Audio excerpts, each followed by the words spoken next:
This is Diane Mourglia-Swerdlow, sitting in for Stewart A. Swerdlow and Diane Mourglia-Swerdlow. Just one of me today, as you can see.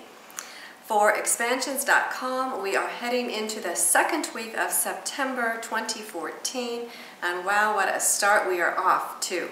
Now, as we have told you before, September is a month of completion. So what is going to be completed this month? Well, we are in for a wild ride, I can tell you, especially when I take a look at the headlines that are going on so far this month. And, you know, some of it's a continuation. Let's see what is going to be completed.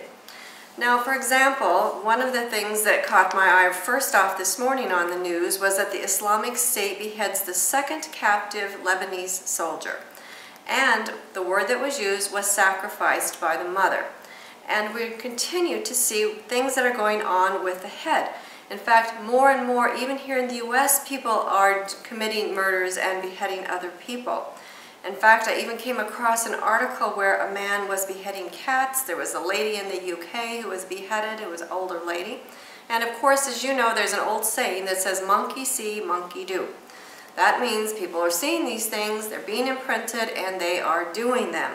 In fact, there was a very bizarre decapitation, self-decapitation, if you can believe it or not, where a man in Hunts Point, which is a section of the Bronx, New York, actually tied a chain from his head to a pole. Then he hit the gas on his 2005 Honda CR-V so hard that it pulled his head right out of his body. That's self-decapitation. Now, can you believe that? I mean, it's just bizarre. So again, you must be doing your deprogramming work. There are a lot of people out there who are telling me that they're a little on the upset side, they're depressed, you know, they're feeling a lot of anxiety that's going on in the world, and of course you are certainly being bombarded by ELF, but you have to remember this is a month of completion.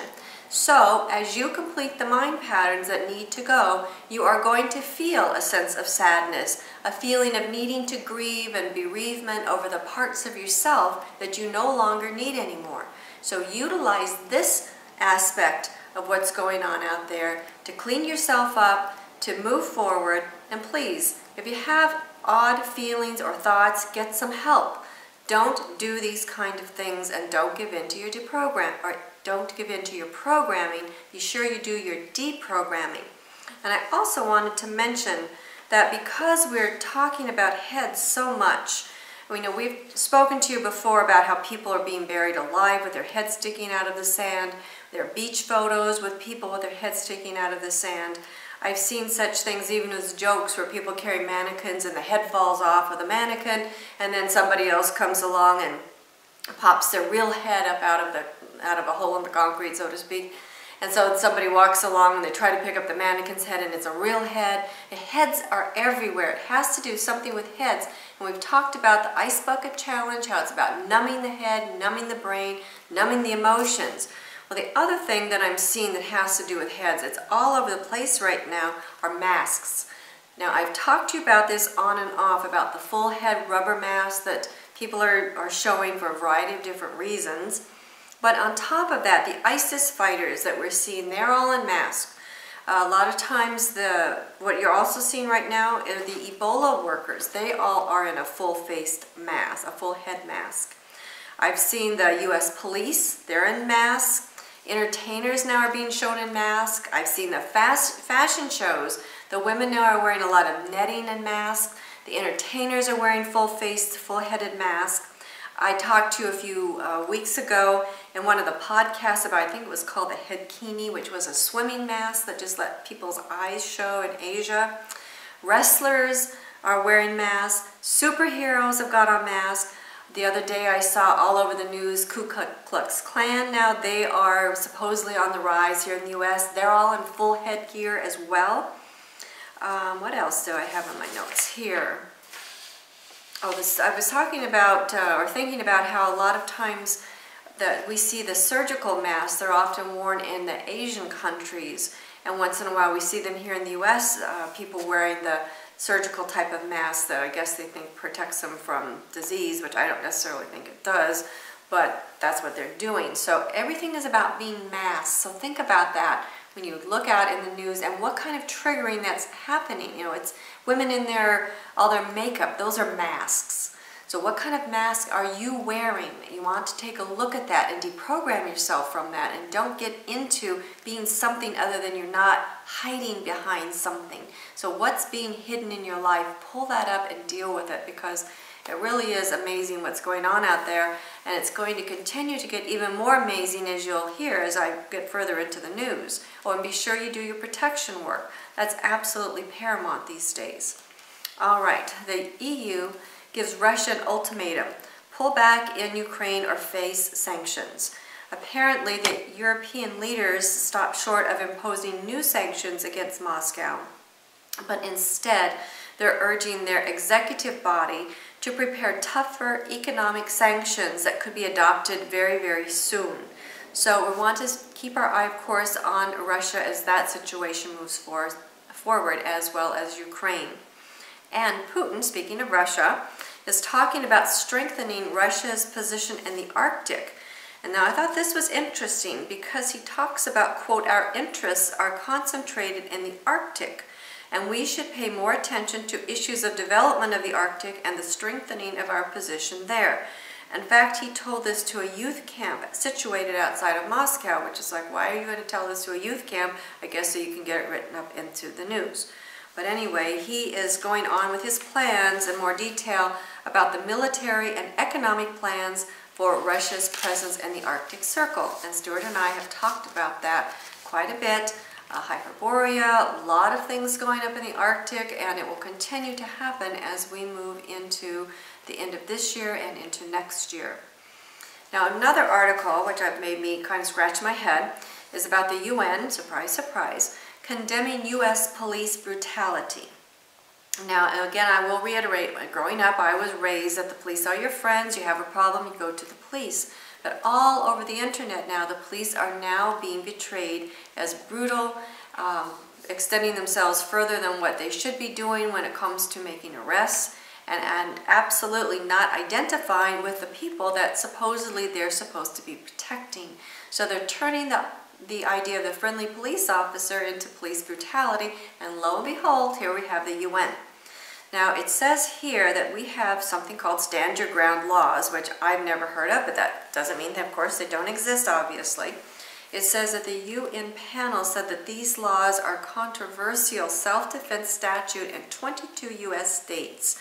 Then they should be reviewed, quote, to remove far-reaching immunity and ensure strict adherence to principles of necessity and proportionality when deadly force is used for self-defense. Apparently, the UN panel monitors compliance with the treaty ratified by 177 countries, including the United States.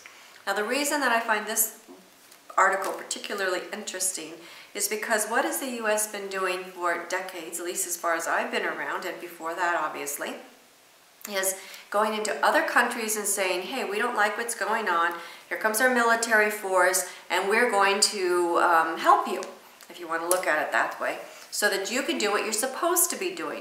Well, now we have a larger governing body with more power called the UN, which is now taking a look at the U.S. police brutality. So does that mean that soon that the U.S. will have UN forces saying we need to watch over everything?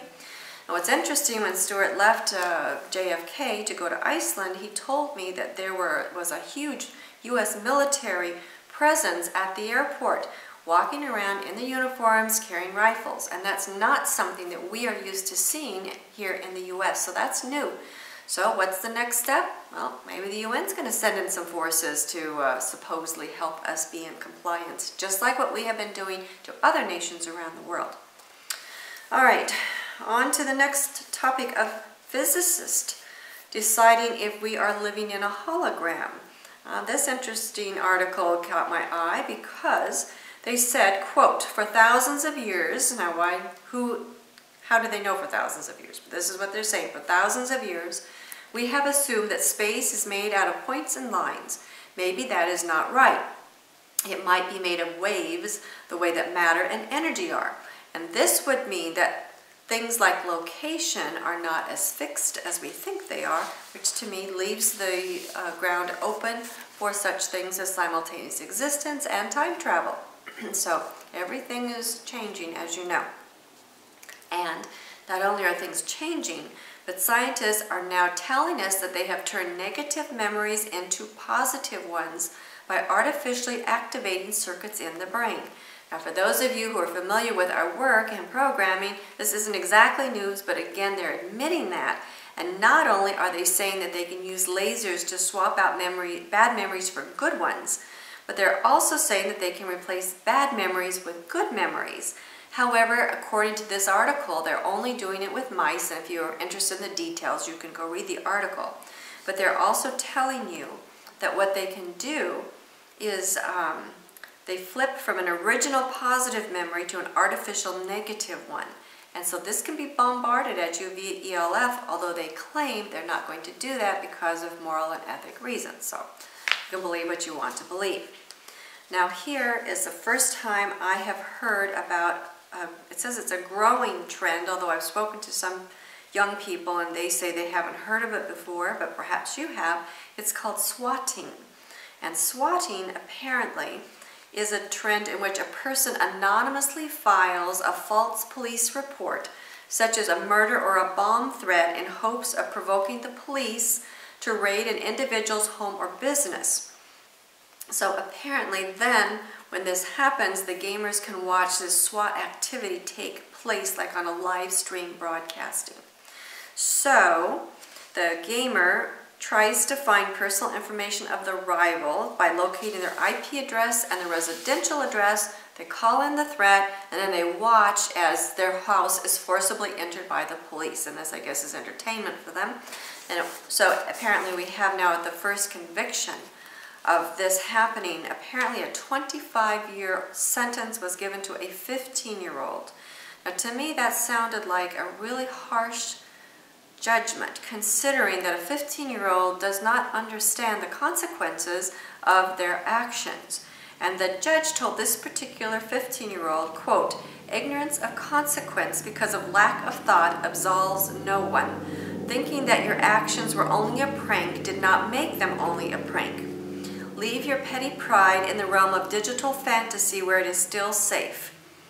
So I think that anyway, I think this is really a sad situation for a lot of reasons. Obviously, I don't condone such actions, but we've seen this before, and as I have told you through the weeks and months and years, that we are finding more young people being tried as adults. And so why is this happening? Well, we're turning our young people into adults to give them more rights, which I've talked to you about the medical rights that happen from actually the age of 9 on. And this will give them power over the true adults eventually as they continue to make their way into changing the laws. So you watch and find out, but I think it's kind of sad all the way around. Obviously, I don't believe in this, and I really think that a 15-year-old who does this belongs in counseling, not being handed a 25-year sentence for what he did. But of course, it's an opportunity for them to continue programming this child.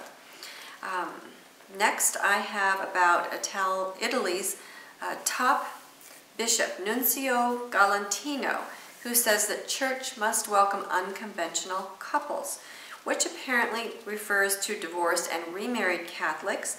However, he also includes gays and the option to consider celibacy for the priesthood. So again, this is more changing of religion and heading toward the New World religion. And we have the Queen, of course, whose guard is now in the news. You may have seen a 3.5-minute routine that some are calling hilarious of the Queen's guard at Buckingham Palace doing spins and flipping coins and all kinds of odd motions. Now, anybody who signs up to be in the Queen's Guard, trust me, is going to have a huge, gigantic background check. And they are not going to take their job lightly, and they are not going to do this sort of behavior. So what does this mean? I can't tell you. Maybe you have some ideas, and if you do, please write it in. But like I tell you before, I may not always know exactly what it means, but I know when things are not correct, and I'm watching that frequency to see where it's leading, because it's going to be leading us somewhere. That I can guarantee you. Now, we have also Slender Man, which some of you may remember, which is a fictional character that I guess is popular with the younger crowd, but maybe kind of the tweenie group, as you might say, the preteens. There were 2 Wisconsin 12-year-old girls arrested for stabbing a friend multiple times in the woods in an attempt to play out the character's storyline in real life. Well, now we have a 14-year-old Florida teen, Lily Marie Hartwell, and again, they didn't used to give out the names of minors, but now they do apparently, unless it's a case of sexual assault. She was a fan of the cult horror character, set her home on fire with her mother and her younger brother asleep inside, and she went to the bus station apparently and felt bad, and eventually emailed her mother or texted her mother saying, "Mom, I'm so sorry, I don't know why I did that. Did any of you get hurt?" So she, of course, is being arrested for attempted murder, and luckily the mother and the younger brother were able to escape. But again, a mix of fantasy and reality. The young people can't tell that, and that's the way they're being set up. So even though right now you might be able to tell, these are the people that are going to be affecting your life as you move and grow. So think about what's going on in there. Again, eyes wide open, please. And then we have, now this again kind of follows on a general theme I've been seeing. Now remember, I watch the themes and I try and tell you about them, so you also can be watching and doing your part to put the clues together. The first clue was veterans taking part in a, quote, "Salute the Runway" fashion show. And this has to do with service people who are modeling, we'll say, for Fashion Week. There was a woman, Army Captain Leslie Nicole Smith, who was deployed in Bosnia. She lost her leg and some of her eyesight, and so she thought she would never be in such a thing as a fashion show. So they show her walking, of course, with the artificial leg. Now, that in itself, we'll think, well, wow, you know, they're doing these things for these people, but I was thinking about Prince Harry. Because you remember, not too long ago, I reported about him journeying to the Arctic, here we are, the Arctic again, with a group of injured war veterans. And I said, how in the world can he hike through those kind of climates with people in those kind of conditions? Because, as you know, Stewart and I went to Antarctica, and the little bit of experience that we had there, very harsh conditions. So, I mean, you just don't take off doing these things. So keeping that in mind, and also the runway statement, and injured war veterans, here we have Prince Harry now. You might have been reading that he is now heading up something called the Invictus Games. And the Invictus Games is, well, I had never really heard of it. I've just been seeing bits and pieces. Apparently what he's doing will be similar to the Olympics, but for war veterans. And his team of his British team apparently will have about 130 members in it. And they will have everything, and I didn't write the quote down, I wished I had now, but he said we'll have everything from 4x4 tattoos to prosthetics to glass eyes, you know, everything that you can possibly imagine. And of course these people have come to terms with their injuries, but what's going on with this? I mean, it's not making sense to me. Apparently, when I looked up what Invictus means, it means unconquered. It also means unsubdued and invincible. And apparently it is also the name of a poem by English author William Ernst. Now listen to this. The first line is, "My head is bloody." Now what have I been telling you about? We're dealing with the head and the games. The second line is, "I am the master of my fate."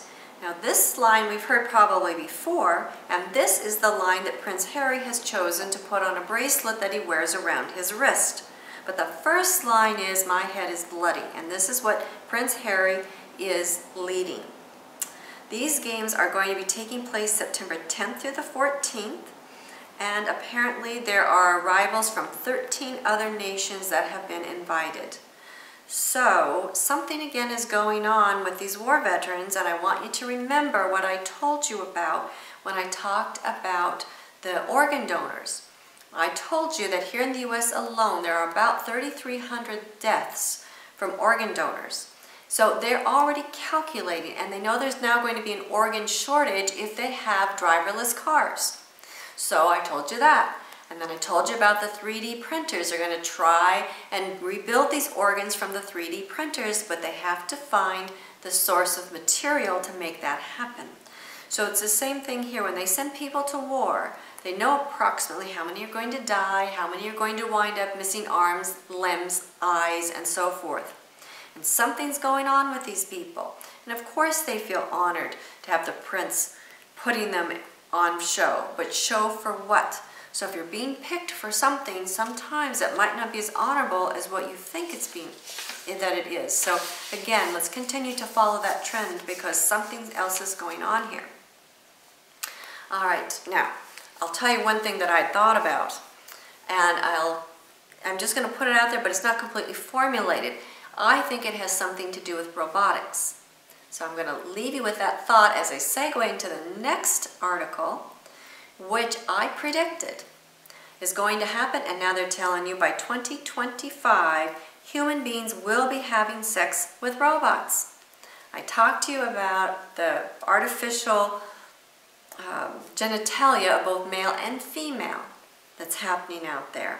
Now they're telling me that apparently 1,900 robotic experts are claiming by 2025 human beings will be having sex with robots.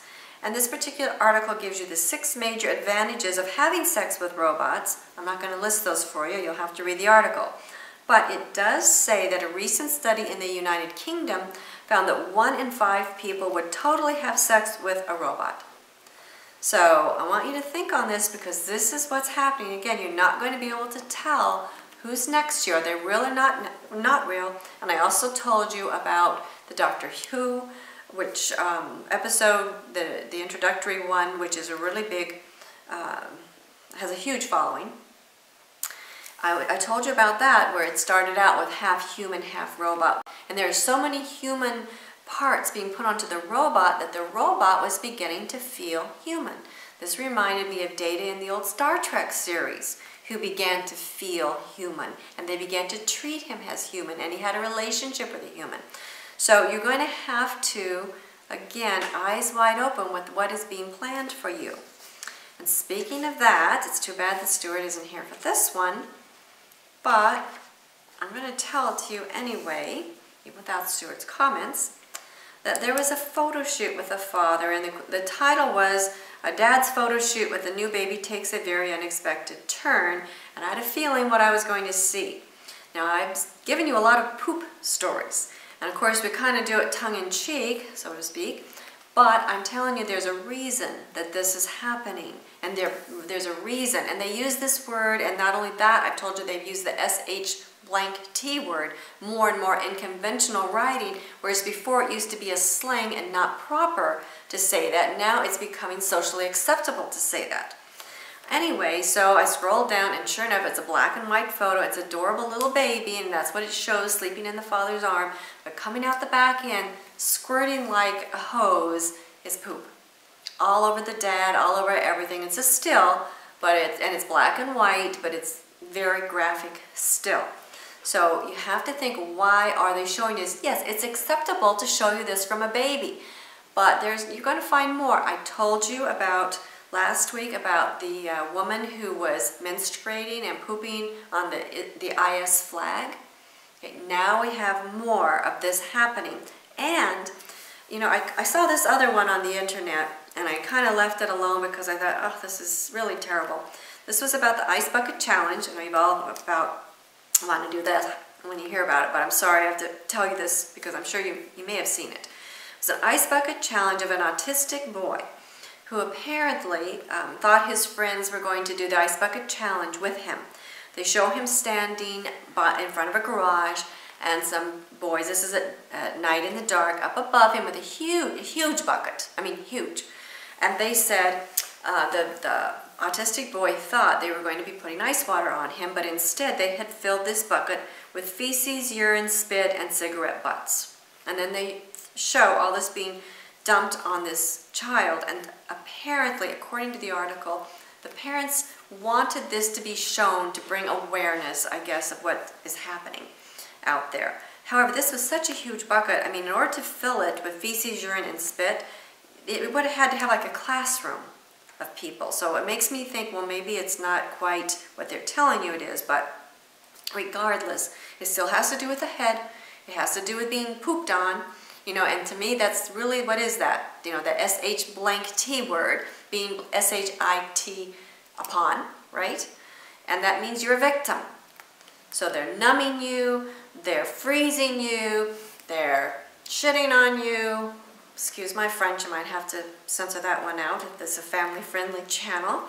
All these things that they're doing to you, you must do your victim mentality release work, because that's going to release the oppressors. But they're telling you what they're going to do, and it's all about your head. So, and then my very last story, which, you know, again is kind of along the same vein. There's a Japanese singer called Hazuki, who I haven't heard of, maybe you have, but he showed, tweeted a photo of his newborn daughter, quote, throwing up the horns. Now in the photo, his baby girl is drinking from a bottle while displaying the devil's salute. And to me, it looks like perhaps it is a photoshopped picture. But you'll check it out and you tell me what you think about it. But all of that has to do with telling you what's happening. So we're talking now about an infant doing the devil's salute. She's got it on both hands. And to me, that's just a little awkward, especially for a girl that's that small. But, you know, tell me what you think. But that reminded me, there was a Disney film named Barnyard that was released in 2006. And I've talked to you about this through the years on and off, about talking cows. And these were male cows that walked on their back legs. Of course, they didn't have male genitalia, they had udders. And in this particular film, they actually toast to the New World Order. So there's lots of stuff going on out there, lots of trends. And of course, when Stewart gets back, he'll, I'm sure, have lots of news to tell you. But be mindful of the trends, and more than anything else, be mindful of your reaction to the trends. You need to learn to observe but not participate. And if you feel led to do any of this stuff, go inside, do your brown merger, do your chakra spinning, do your protection, connect yourself with your source, and think before you act. And if you're still not sure, get help. I don't care if it's Stewart and I don't care if it's a loved one or your friends, you know, someone that you respect, somebody that can help you, because there are so many activations going on out there. I mean, they're just totally ridiculous. So we're here in this world for a reason. Let's make it a better place. Let's not sink to the level that they want to take you. Let's not be petty. Let's not fight with each other. And as I recently wrote on my blog, how can you expect to have peace in the world if you don't have peace inside of yourself? There's absolutely no way. You know, if you want peace, make peace with yourself. Make peace with your family. Make peace with your neighbor, with the person down the block. That's the way we're going to put peace frequency into this world, not by going and shooting up other people in other countries. So think about your actions, and I really invite all of you to participate in my monthly blog, because that is where we do some very deep level personal work. And this month, we're doing deep cleansing, deep healing. So a lot of fantastic work is done behind the scenes. Why do we have a membership site? We have a membership site because if you're willing to pay your $17 a month, then that means you're going to get serious and do your work versus just stop and say, oh yeah, that's interesting, or make nasty comments, which sometimes people used to do. So we've stopped that. Or be a troll just out to cause trouble. We don't want any of that either. So if you're interested in the work that Stewart and I do, if you're interested in finding peace within yourself and making peace in the world, if you're interested in knowing what's really happening in the world, and if you're interested in learning how to be in the world but not in the degradation of the world, not contribute to that, then join our site. $17 a month gets you our blog, $35 a month gets you our videos. And it is the best deal on the internet. Stewart and I personally interact with you on a daily basis as long as we're here and not traveling. And we help and guide you. Plus, you make a lot of friends and you get to know people on a very deep level. It's a wonderful, amazing way to be supported. You don't have to be alone. You have the internet, you don't have to be alone. You can connect on many different levels with people all over the world, exactly like Stewart and I do. And it is a phenomenal feeling to know that you are not alone. Remember, we are meant to be all one, not alone. Remember that. So I want to invite you to attend our October event. It's absolutely going to be amazing. We're going to be talking about your source, self, oversoul, God, mind in detail, and how you can connect and how you can get your answers when you want to have your answers. We're going to be giving you more details about the alien agenda. Stewart has been studying this and putting things together, and his research is phenomenal. I will tell you that right now. And you will go away knowing what's happening in this world, not guessing. And you will have the tools to take a look at the trends, to find them out for yourself, and to put them together for yourself, and to add to the collective, just like Stewart and I do. And then we move forward into our January class, which is 7 days, and it is absolutely incredible time that we spend with other people. You spend it one-on-one with Stewart and I.